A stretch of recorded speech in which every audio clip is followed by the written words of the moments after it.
Halo semuanya, balik lagi bareng gua. Apa kabar? Semoga kalian semua dalam kondisi yang aman, sehat, dan tentu aja hidup waras di tengah gempuran realitas hidup sekarang. Guys, sebelum mulai, gua mau nanya dulu nih. Kalian pernah gak sih ngerasa kepepet banget soal duit? Ya namanya manusia hidup pasti ada fasenya kita ngerasa butuh uang cepet. Tapi bayangin kalau rasa kepepet itu justru ngebawa kalian ke sebuah desa terpencil di kaki gunung. Ketemu sama orang yang katanya bisa ngubah nasib kalian. Tapi kenyataannya, orang itu malah jadi orang terakhir yang kalian lihat di dunia ini. Oke, hari ini gue pengen ngajak kalian semua buat duduk santai, mungkin sambil rebahan atau sambil nyetir. Karena gue mau ceritain satu kasus sadis di Indonesia yang sempat bikin geger di pertengahan tahun 2023 lalu. Kita bakal ngebahas kasus Mbah Slamet, sang dukun pengganda uang di Banjarnegara. Kasus ini tuh gila banget guys, modusnya klasik. Penipuan mistis yang mana jumlah korbannya yang dikubur massal di kebun singkong sampai belasan orang. Menariknya nih ya guys, kasus ini terbongkar cuma karena satu hal, yaitu pesan WhatsApp terakhir dari seorang korban yang udah ngerasa ajalnya dekat. Gimana kronologinya secara runut? Yuk kita bahas pelan-pelan.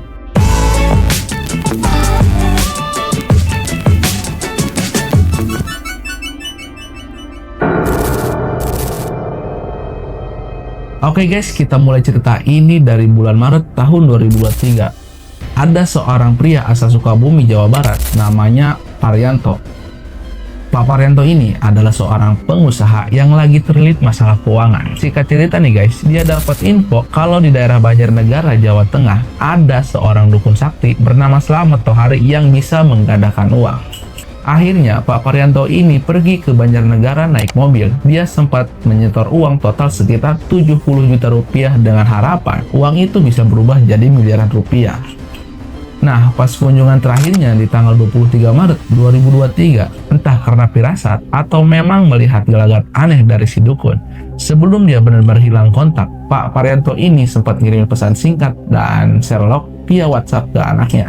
Yang mana isi pesannya itu kurang lebih kayak gini. Gila nggak? Korban itu kayak udah tahu kalau dia dalam bahaya besar. Dan bener aja guys, setelah pesan itu dikirim, nomor Pak Paryanto langsung nggak aktif. Ditunggu sampai hari Minggu, nggak ada kabar sama sekali.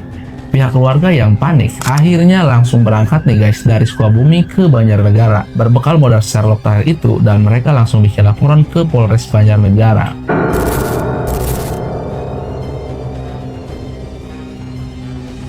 Berkat laporan keluarga korban dan bukti Sherlock yang akurat, polisi langsung bergerak ke Desa Balun, Kecamatan Wanayasa, Banjarnegara. Polisi mendatangi rumah si dukun, Slamet Tohari atau yang akrab dipanggil Mbah Slamet.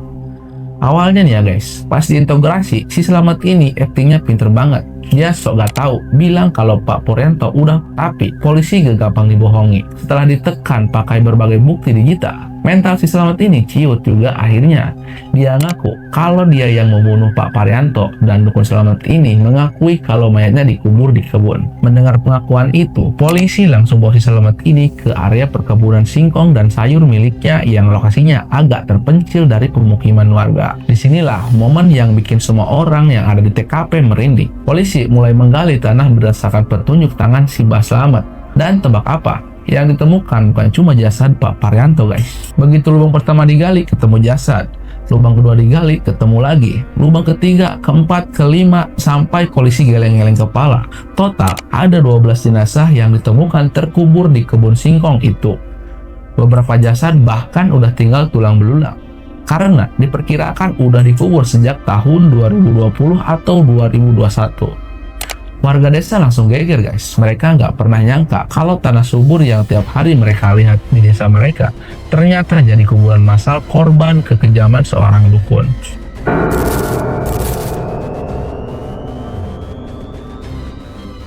Sekarang pasti kalian bertanya-tanya kan, kok bisa sih orang ketipu? Terus gimana cara Mbah Slamet eksekusi mereka tanpa ketahuan warga? Oke, mari kita bedah modus operandinya. Mbah Slamet ini sebenarnya nggak jalan sendirian guys. Dia punya kaki tangan namanya Budi Santoso. Si Budi ini tugasnya sebagai marketing di media sosial. Budi ini yang bikin postingan di Facebook atau grup-grup lain yang isinya mempromosikan kalau Mbah Slamet ini punya karomah bisa menggandakan uang dari puluhan juta jadi miliaran rupiah. ketika ada korban yang tergiur dan datang, Mbah Slamet bakal menyambut mereka di rumahnya. Dia pamer kamar ritual, kasih lihat kotak-kotak yang katanya tempat narik uang gaib. Korban diminta setor uang mahar berkali-kali. Ada yang setor puluhan juta, bahkan ada yang sampai ratusan juta. Nah, masalahnya muncul pas para korban ini mulai menagih janji guys. Uang nggak kunjung ganda, sementara korban udah kehabisan modal. Karena panik, kedok penipuannya terbongkar dan gak bisa balikin duitnya, Mbah Slamet memilih jalan pintas paling sadis, yaitu dengan cara membunuh korban. Cara eksekusinya ini dingin banget guys. Korban bakal diajak keluar rumah sekitar jam 7 sampai jam 8 malam dengan alasan ritual penarikan uang di kebun singkong biar gak keganggu orang. Di sana korban dikasih minuman yang katanya air mutiara atau air ritual. Padahal air itu udah dicampur sama potasium cyanida plus obat penenang. Kata Mbah Slamet pas diinterogasi, setelah korban minum racun itu, mereka butuh waktu sekitar 5 menit baru tumbang. Begitu korban lemas dan gak bernyawa, Mbah Slamet langsung mengubur jasad mereka di lubang yang ternyata udah dia gali siangnya. Jadi lubang itu memang udah disiapin buat kuburan mereka. Tragisnya nih guys, dari 12 korban yang ditemukan, sebagian besar itu adalah pasangan suami istri yang merantau atau sengaja datang bareng-bareng demi mengubah nasib. Identifikasi jasadnya pun susah banget karena banyak yang udah jadi tengkorak, jadi polisi harus pakai tes DNA. Melalui proses hukum yang panjang, pada akhirnya Pengadilan Negeri Banjarnegara gak ngasih ampun. Mbah Slamet dijatuhi hukuman mati atas tindakan pembunuhan berencana yang sadis dan guys, dari kisah Mbah Slamet Banjarnegara ini, ada satu hal yang bisa kita pelajari bareng-bareng. Di dunia ini, gak pernah ada yang namanya shortcut atau jalan pintas buat kaya secara instan. Apalagi lewat jalur mistis yang gak masuk akal. Ketika logika kita kalah sama rasa keputusasaan, disitulah orang-orang jahat kayak Mbah Slamet bakal masuk memanfaatkan kelemahan kita. Jadi, tetap rasional, tetap hati-hati, dan kalau ada sesuatu yang kelihatan too good to be true, terlalu indah buat jadi kenyataan, kemungkinan besar itu adalah jebakan. Untung aja nih ya guys, Pak Parianto sempat kirim pesan WhatsApp terakhir itu. Kalau enggak, mungkin sampai detik ini, kebun singkong di Banjarnegara itu masih menyimpan rahasia gelap yang nggak bakal pernah terungkap. Gimana menurut kalian tentang kasus ini? Komen di bawah kalau kalian punya opini atau mau request kasus true crime lainnya buat kita bahas santai kayak gini. Makasih banyak udah nemenin gue dengan cerita ini sampai selesai. Jangan lupa buat like, share, dan subscribe channel atau podcast gue.